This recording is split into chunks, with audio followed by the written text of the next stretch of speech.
Hey everyone, welcome back to another vintage Kenner M.A.S.K toy review. Today we are looking at a piece I had in the past but then had to let go of it to make space. Recently I got it again because I remember I enjoyed it so much. Well, here it is.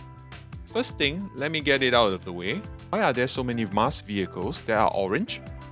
First there's the Gator, then Firecracker, Firefly, Dynamo, and here, the Stinger. Was there some research done in the 80s or 90s that said kids are attracted to this color maybe? Looking at the Stinger, well, it's based on a Pontiac GTO, which is a pretty cool muscle car. Well, the Stinger looks kind of good from certain angles. Let me explain. From the top, an isometric view, it does look pretty sleek, like the Pontiac. Yet from other angles, it kind of looks more chunky. And the reason for that is because of what's in the undercarriage. See these black tracks? These black tracks are part of its alt mode, which is kind of an assault tank. But more on that later. Nice paint on the body. Well, I do like the decent amount of chrome on this piece. So chrome in the front for the engine block on top.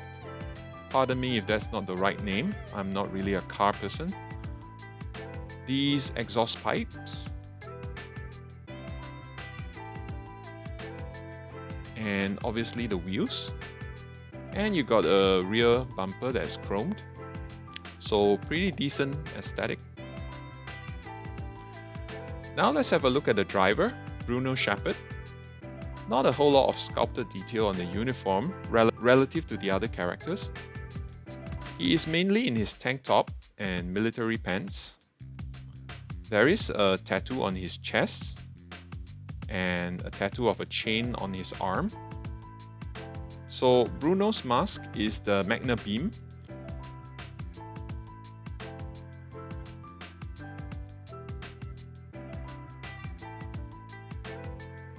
Decent match between the molded plastic head and the painted skin tone on the body.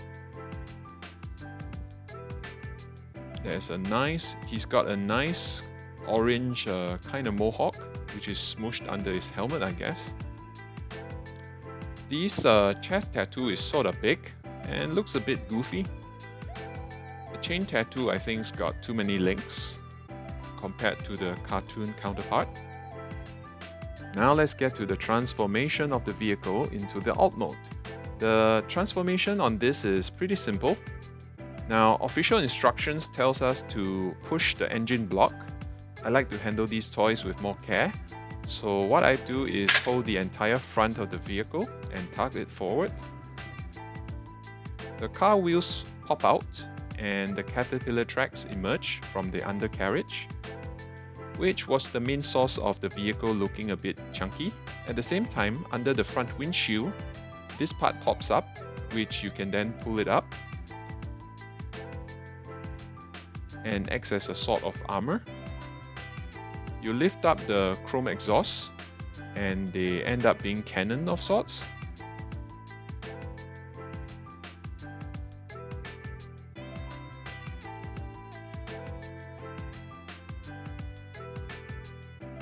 You got to manually turn up the turrets on the wheel.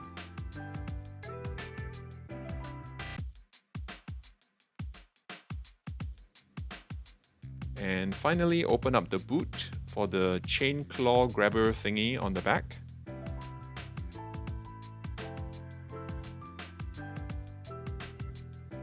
So in its alt mode, the Stinger tank not only looks good and moves pretty well too.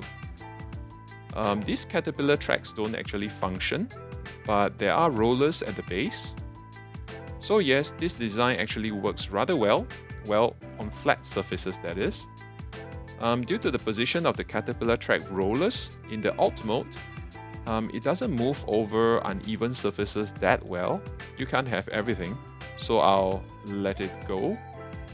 To transform the Stinger back is easy. Let's retract the claw into the trunk.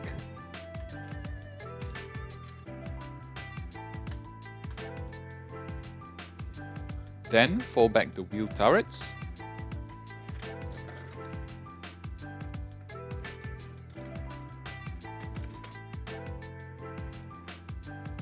Next is the exhaust pipes.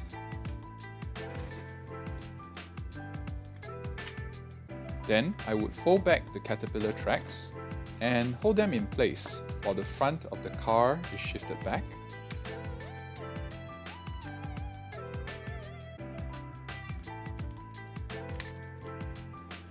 Let's flip it over and look at the belly. There. And finally, push down the windshield armor piece until it snaps in place.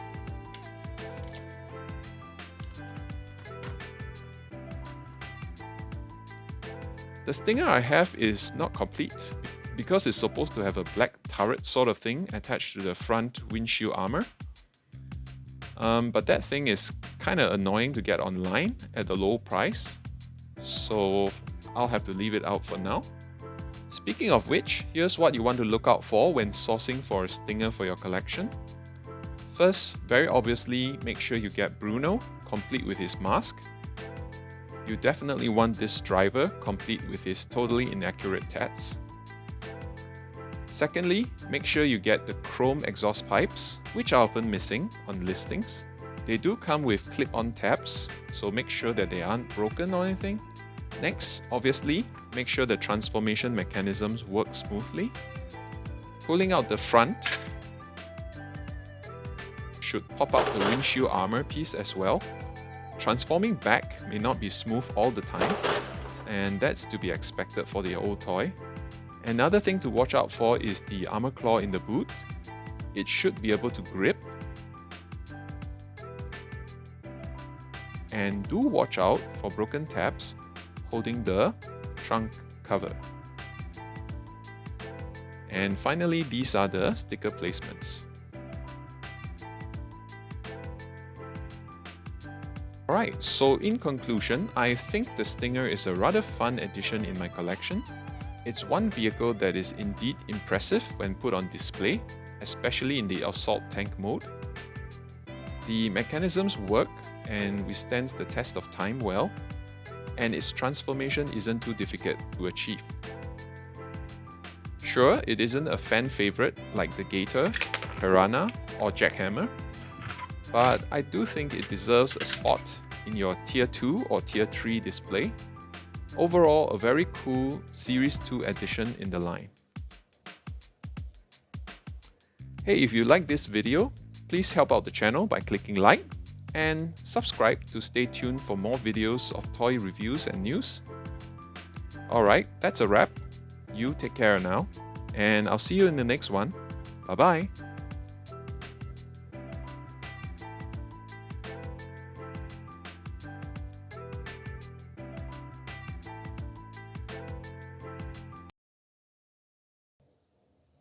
Hey, you stayed for the Stinger.